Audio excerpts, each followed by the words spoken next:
안녕하세요, 여러분. 옛날에 있었던 썰을 나눠보고 들어보고 이야기해보는 옛썰의 유수진 인사드립니다. 세상에 사연 없는 사람 없다는 말 들어보셨죠? 우리가 살아온 이야기 모두 똑같을 수 없고 매일 똑같을 수 없죠.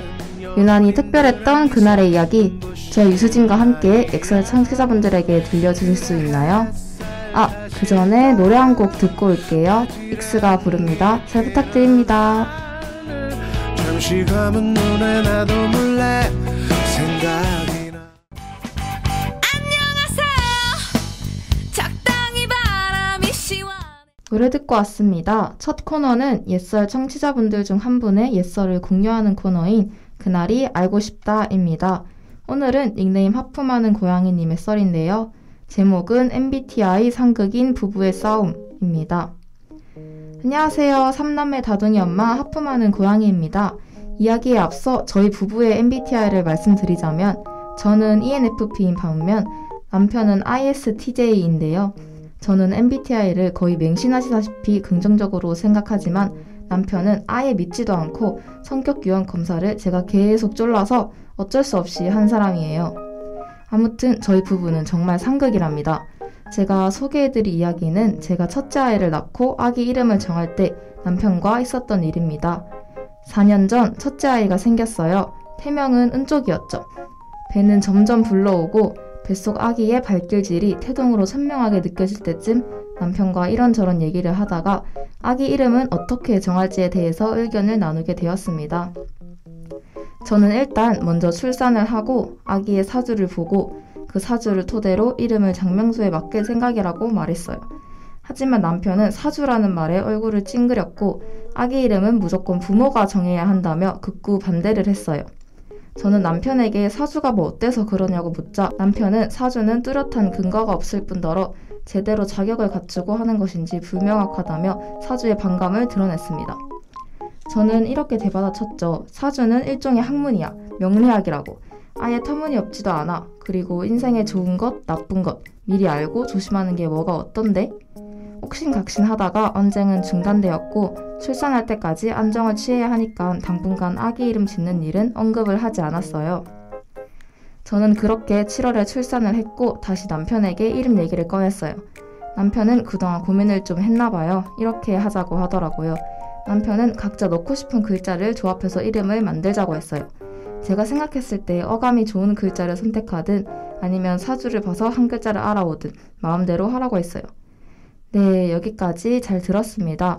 남편분 ISTJ라서 그런가요? 나름 합리적인 조율 같은데요? 그 다음 이야기가 궁금한데요. 노래 듣고 썰 마저 들어볼게요. 자두가 부릅니다. 대화가 필요해. 우리 서로 사랑한지도 어느덧 쉽게. 저는 남편의 제안이 마음에 들긴 했는데 뭔가 막 짓는 것 같다는 생각도 들더라고요. 그래도 이렇게 짓고 저렇게 지으면 어때요? 부모가 아기 이름을 위해 고심해서 지었다는 게 바로 사랑인 거죠. 그래서 아이의 이름은 어떻게 되었냐고요? 저는 재를, 남편은 윤을 선택했어요. 그런데 또다시 한 번의 엇갈림이 있었어요. 재윤과 윤재로 나뉘게 된 것입니다. 남편이 민씨인데 민재윤과 민윤재 사이에 선택을 해야 했어요. 저는 민윤재가 더 좋았는데 남편은 민윤재 발음이 민윤재가 되어 온전하게 정확한 발음을 할 수 없다고 민재윤으로 하자고 하더라고요. 그렇게 남편의 설득에 첫째 아이 이름은 민재윤이 되었습니다. 저는 남편의 설득에 넘어간 적이 참 많아요. 이렇게 우유부단하지 않고 판단력과 추진력 있는 똑부러지는 모습에 반해서 결혼을 결심했죠. 프로포즈할 때 했던 말이 있었는데 별거 아닌 말이었는데도 저는 왜 그렇게 확신에 찼을까요? 평소에 저한테 좋은 모습, 그리고 진실된 믿음을 주어서 그런 거겠죠? 신청곡은 제 결혼식 축가였던 노래죠. 윤종신의 오르막길 부탁드립니다. 네, 고양이님의 썰 잘 들었습니다. 먼저 노래부터 듣고 이야기 나눠봐요. 윤종신이 부릅니다. 오르막길. 사랑해 길 함께 가는 노래 듣고 왔습니다. 먼저 고양이님, 좋은 남편분 두셔서 행복함이 저에게도 느껴지네요. 게다가 3남매라니 육아하시느라 힘드실 텐데 그래도 든든한 가정이 생겼잖아요. 그리고 다툼 없는 부부가 어딨습니까? 계속 부딪히며 맞춰가야죠. 앞에 노래처럼 오르막길을 열심히 올라가다가 힘들 때는 먼 풍경을 바라보며 잠시 쉬어가 보세요. 올라온 길이 아름답게 느껴질 거예요. 좋은 배우자 그리고 귀여운 자녀와 함께 앞으로의 미래를 고양이님 가족만의 색깔로 칠해보세요. 가정에 좋은 일이 가득하길 바랄게요. 네, 댓글이 계속 올라오고 있어요. 고양이님이 부럽다는 청취자분들의 댓글이 정말 많은데요. 웃긴 댓글 하나 읽어볼까요? 제목은 부부싸움이면서 결론은 남편 자랑이냐? 그래서 내 말은 부럽단 말이다. 이 정도 남편이면 자랑할 만하죠. 다음 코너로 넘어가 볼게요. 자, 이번 코너는 그날의 명대사입니다. 썰을 귀담아 들으신 분들은 궁금증이 하나 생기셨죠? 퀴즈 나갑니다. 고양이님이 프로포즈 받을 때 남편분으로부터 들었던 말은 무엇일까요? 힌트 담긴 노래 나갑니다. 잘 들어보세요. 아이유가 부릅니다. 내 손을 잡아. 느낌이 오잖아. 떨리고 있잖아. 네, 노래 듣고 왔습니다. 정말 많은 분들이 댓글에 답을 남겨주셨어요. 이번 퀴즈도 정말 쉬웠죠? 문제가 쉽기 때문에 이번에는 글자 수 힌트를 드리지 않았어요. 정답은 내 손을 잡아입니다. 고양이님이 프로포즈 받을 때 들었던 말은 내 손을 잡아달라는 말이었는데요. 손을 잡는다는 말에 의미가 담겨져 있죠. 손을 놓지 말고 영원히 함께 하자는 뜻이겠죠? 고양이님이 남편분의 손을 잡은 순간 남편분은 고양이님의 두터운 믿음을 느끼셨을 것 같네요. 좋습니다. 네, 오늘도 지난화에 이어서 오답이 거의 안 보이네요. 제일 빠르게 답을 맞히신 0361님 축하드립니다. 우리 이제 고양이님의 상황 속으로 들어가 볼까요?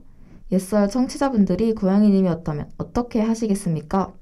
지금 댓글에 여러분들의 생각을 달아주세요.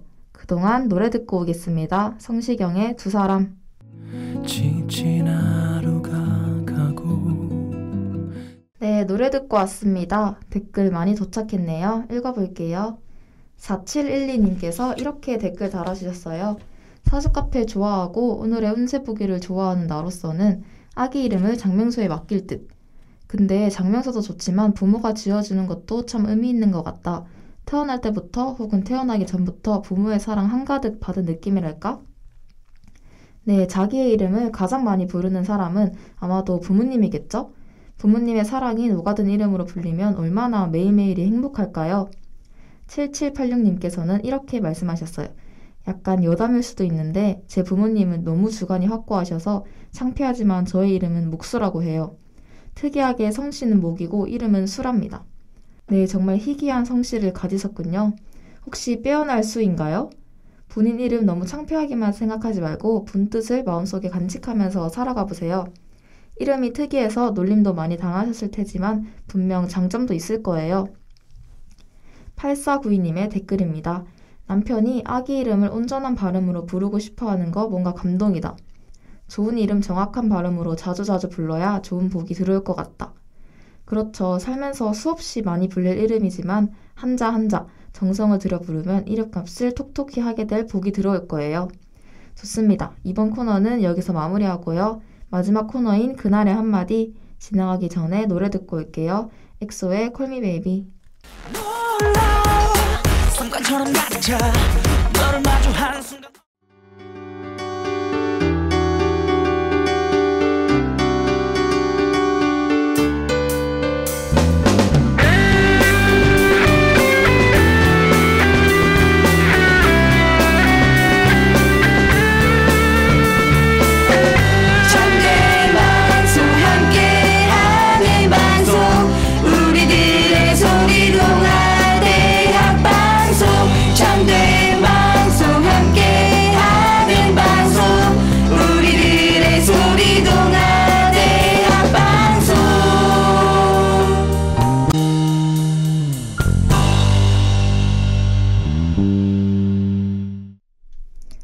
이렇게 여러분들과 이야기를 나누다 보면 시간이 정말 빨리 지나가 버리는 것 같아요.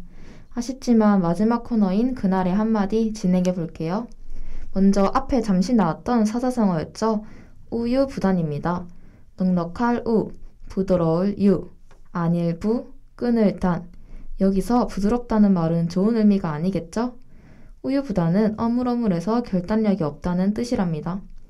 기회를 잡기 위해서 어느 정도 몸을 사리는 것도 필요하지만 너무 기다리거나 고민하다 보면 기회는 어느새 날아가 버리고 말죠. 또 다른 사자성어를 찾아볼까요? 고양이님의 부부 사이가 앞으로도 금슬지락이었으면 좋겠습니다. 금슬지락은 검은고 금, 큰 검은고 슬, 어조사지, 즐거울 락으로 검은고와 비파의 조화로운 소리를 말합니다. 큰 검은고가 비파인가 봐요. 왜 금술이 좋다는 말 있잖아요. 금술은 검은고와 비파를 말하기도 하지만 부부 사이의 정을 말할 때 주로 금슬이라고 표현하죠. 그리고 마지막 사자성어는 백년해로인데요. 많이 들어보셨죠? 주로 결혼식장에서 들어볼 법한데요.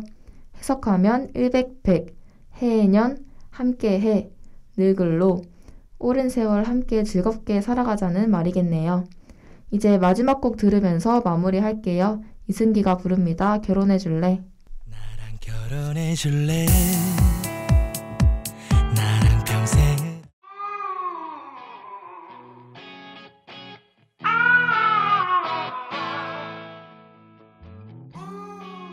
들으셨나요? 오늘은 아기 이름을 어떻게 지을지를 두고 부부가 갈등하지만 결국 잘 풀렸다는 내용의 썰이었죠. 저는 정말 재밌게 들었어요. 다음 4화에 어떤 재미난 이야기가 있을지 기다려지는데 여러분들도 궁금하시죠? 네, 여러분들의 대답이 여기까지 들리는 것 같네요. 여러분들의 특별했던 그날의 이야기를 홈페이지에 남겨주세요. 저희 옛설은 언제든지 여러분들의 이야기를 환영한답니다. 옛설을 다시 듣고 싶으시다면 유튜브와 다음 미디어 센터 홈페이지에서 청취하실 수 있습니다. 지금까지 제작과 송출의 이은재 PD 수고하셨고요. 저는 옛설의 유수진이었습니다. 안녕.